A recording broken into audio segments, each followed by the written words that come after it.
ఎప్పటికీ తన గుప్పెట విప్పదు, ఎవ్వరికీ తన గుట్టును చెప్పదు. ఎందుకిలా ఎదురైనది పొడుపు కథ? తప్పుకునేందుకు దారిని ఇవ్వదు, తప్పు అనేందుకు కారణం ఉండదు. చిక్కులలో పడడం తనకేం సరదా?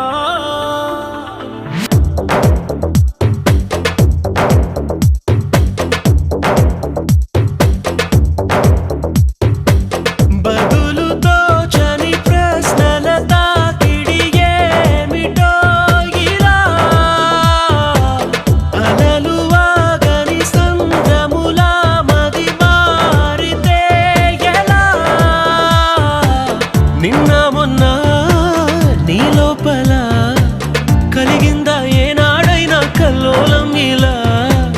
ఈరోజేమైందని, ఏదైనా ఎందని నీకైనా కాస్తైనా అనిపించిందా?